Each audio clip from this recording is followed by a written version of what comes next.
All right, Mick, the AAC, you got Rick Pitino, you got Larry Brown, you got Mick Cronin, who wins over two of those guys. So you're thinking way back to Woodward High School when you're coaching JV, and you got wins over two Hall of Fame coaches like that. I mean, your career's on the up, but could you ever imagine that happening? I didn't imagine a lot of things happening in my life, to be honest with you. But I don't think back that far. It's my memory's not that good. I'm too busy, and I don't like to think about how old I'm starting to get nowadays. Yeah. People start talking about where you came from. Sure, I've been a head coach 11 years now, and I've coached against so many Hall of Fame guys. It's really just because of the Big East.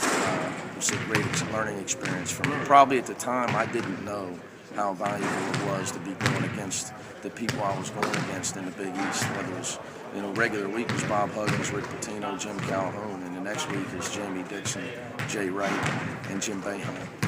So coaching against great coaches became a daily thing in the Big East. It's just that was your life.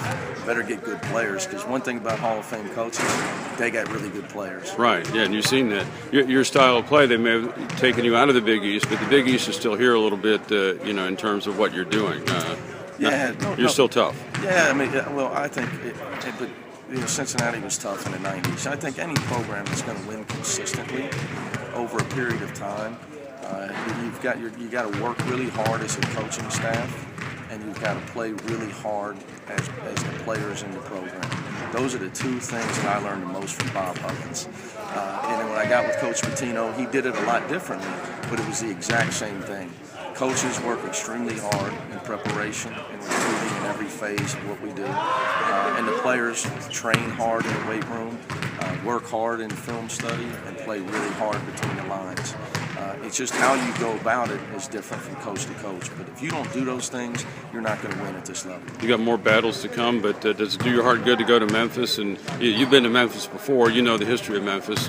And some of those guys that were heckling back then are there, and they're all over you now. And, yeah, it's interesting. Some of the old hecklers from Memphis, I didn't hear them. Yeah. I didn't hear them so much.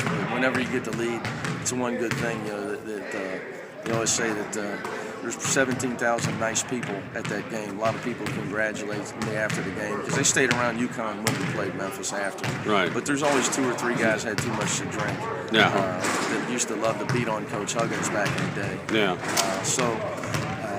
I'm pretty oblivious to it, but it's always good to get a win on the road. But it's nice to be back in the same league with Memphis. They got a great basketball program. Well, that place, though, I think I saw that was only like their 19th loss in that building, 168-19 off the top of my head. 16th loss. 16th? Yeah. So, I mean, Cincinnati owns 2 of the wins. You grab a win out of there, you've done something. That's not easy, and the national folks recognize it too. If you follow the Twitter feeds and all that, I don't know how much you do that, but I don't. Yeah, it's probably good. I don't follow blogs and Twitters. Yeah. I don't have time for it, nor any interest. But anytime you're able to win on the road in conference play, it's a huge win. If you can do it against a ranked team, it's going to get you national attention. But more importantly, it helps your RPI, builds your resume for the NCAA tournament.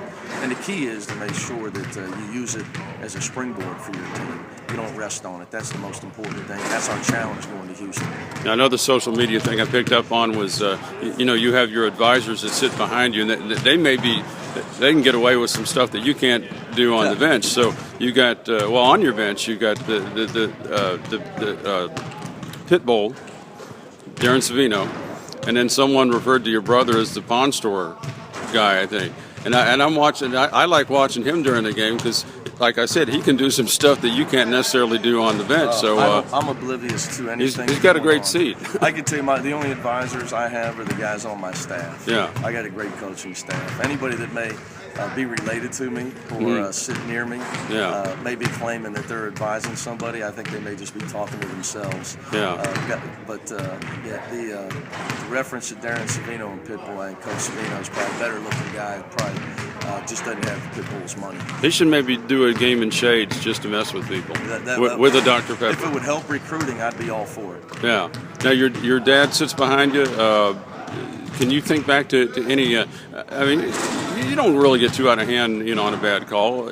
You're normal. You're human. How was he on the bench? See, I think whether it was my dad or anybody that coached in the 70s and 80s, just a different era. You were allowed to be demonstrative. The colorful guys of college basketball, Lou Carnesecca, John Thompson, Jerry Tarkanian, and those guys. The NCAA's really kind of eliminated all that. They don't want you to be demonstrative. They don't want entertainment. So those days are kind of over. The days of Mick Cronin and Paul Fry wearing leisure suits when Roger Bacon played Elder, throwing their coats in the stands. Those days are over. You do anything now to draw attention to yourself, you're going to get a technical foul. You might get thrown out pretty quick. All right, so no leisure suits for Mick Cronin, which is a good thing. Yeah, we'll definitely be staying away from those. All right, thanks a lot. All right, Scott.